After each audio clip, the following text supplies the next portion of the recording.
আজ আমরা যাচ্ছি বাড়াগড় রামকৃষ্ণ প্রাথমিক বিদ্যালয় থেকে ছাত্রছাত্রীদের নিয়ে, বিশেষত ক্লাস 4 ও 5-এর ছাত্ররা এবং ছাত্রীরা আমাদের সঙ্গে ওরা যাচ্ছে ডেবরা সেরিকালচার ফার্মে।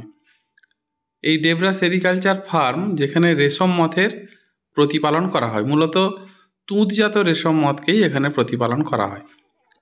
এবং সেই পথে যেতে যেতে আমরা দেখতে পাই একটি মন্দির, এবং সেই মন্দিরের পাশ দিয়ে আমরা ধীরে ধীরে সামনের দিকে এগোতে থাকি। এবং এই সেরিকালচার ফার্ম যেখানে গেলে আমরা দেখতে পাবো তুঁত গাছ, এবং সেই তুঁত গাছের পাতা খেয়ে কিভাবে রেশমের গুটি তৈরি হয় সেই সম্পর্কেও আমরা জানব। এই যে রেশম মথ, যা থেকে কি হয়, রেশম সিল্ক আমরা পেয়ে থাকি, সেই রেশম সিল্কের তার যে অর্থনৈতিক মূল্য কতটা সেটাও আমরা বুঝতে পারবো ওখানে গেলে। এবং ওই রেশম সুতো দিয়ে যে সিল্কের শাড়ি তৈরি হয় সেটাও ছাত্রছাত্রীরা জানবে। এইভাবে আমরা ধীরে ধীরে পৌঁছে গেলাম সেরিকালচার ফার্মের ভেতরে আমরা এবার প্রবেশ করব। ধীরে ধীরে আমরা ওই জায়গাতে গিয়ে পৌঁছাবো। এই যে আমরা যাচ্ছি, যেতে যেতে এই যে দুপাশে দেখতে পাচ্ছেন আপনারা তুঁত গাছের চারা লাগানো হয়েছে। সেই তুঁত গাছের চারা, যেগুলোর তুঁত গাছের যে পাতা সেগুলো খেয়ে জীবন ধারণ করে এই তুঁতজাত রেশম মথ, যার বিজ্ঞানসম্মত নাম বোম্বিক্স মরি। এবং এই যে তুঁত গাছ, যার বিজ্ঞানসম্মত নাম হচ্ছে কি মোরাস অ্যালবা। এই যে দেখতে পাচ্ছেন আপনারা তুঁত গাছ, এর বিজ্ঞানসম্মত নাম মোরাস অ্যালবা।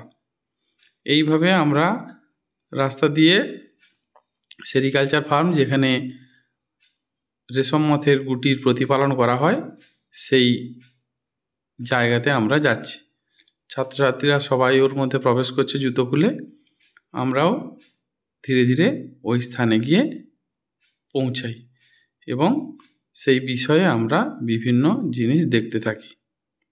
তাহলে আমরা চলে এসেছি কোথায়? সেরিকালচার ফার্মে। সেরিকালচার ফার্মে কি করা হয়? তুঁত গাছের চাষ করা হয়। কেন? যে রেশম মথ যেগুলো রয়েছে তার বিজ্ঞানসম্মত নাম হচ্ছে বোম্বিক্স মরি, ঠিক আছে?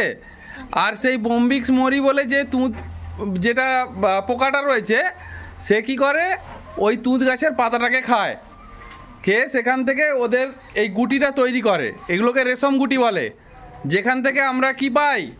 রেশমের সুতো, ঠিক আছে? খুবই একটা গুরুত্বপূর্ণ এবং উন্নত মানের সুতো, যে রেশম সুতো। সিল্কের যে আমরা শাড়ি পরি, সেই সিল্কের সুতোটা এই গুটি থেকেই তৈরি হয়, ঠিক আছে? তাই বিজ্ঞানসম্মত উপায়ে এই মথের যে প্রতিপালন করা হয় বলে, এই প্রতিপালনের যে পদ্ধতি, এটাকে কি বলা হয়? সেরিকালচার, ঠিক আছে? এই ফার্মেই কি করা হয়? এদের প্রতিপালন করা হয়। এটা ডেবরাতে অবস্থিত। এখানে আমাদের খুবই অনেক দিনের পুরনো। যখন আমরা কলেজে পড়ি তখনও এখানে আমরা এক্সকারশানে এসেছিলাম, আর আজকে তোমাদেরকে নিয়ে এসেছি, তোমরাও দেখছো। কেমন লাগছে সবার? এগুলো হচ্ছে ডিম। এই ডিমগুলো থেকে কি হয়, যে লার্ভা বেরিয়েছে, লার্ভাগুলো যে তুঁত গাছের পাতা খাচ্ছে, সেই লার্ভা থেকে এই যে পিউপা আর তারপর এই পূর্ণাঙ্গ মথ তৈরি হয়েছে। এবার এই যে গুটি দুটো, এই গুটি দুটোর মধ্যে মেল আর ফিমেল রয়েছে। এবং এই ম্যাডাম আমাদের সামনে এই রেশম কীট সম্পর্কে, আমরা ঘুমিয়ে পড়ি, তাই না? ওরাও ঘুমিয়ে পড়ে 4বার ঘুম হয় বলে আমরা ওই লার্ভাটাকে উপদশায় ভাগ করেছি। প্রথমবার জন্মালো, জন্মে যেই খাওয়ার পরে 3 দিন পরে ঘুমিয়ে পড়েছে।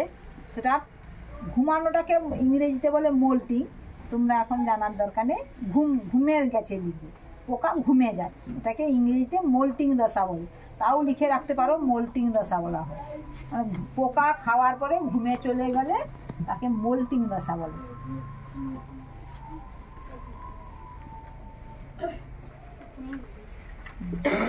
পোকা প্রথম দশায় 3 দিন থেকে যে এটা হচ্ছে গুটিটা হচ্ছে, বা যে সুতোটা বেরোবে, রেশম বলে নাম দিচ্ছি কিন্তু সুতো বেরোবে, সেটার নাম তুত রেশম।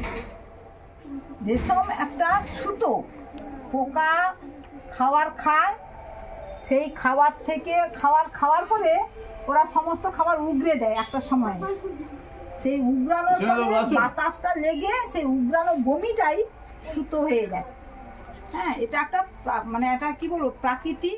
এইভাবে আমরা দেখার পর বাইরে বেরিয়ে আমাদের গ্রুপ ফটো সবাই মিলে তুলি, সবাইকে নিয়ে, ছাত্রছাত্রীকে নিয়ে সবাই একসঙ্গে খুবই আমাদের ভালো লাগে এবং সবাইকে একত্রে পেয়ে এবং একটা জায়গায় একসঙ্গে আমরা মিলিত হই এবং গ্রুপ ফটো নিই।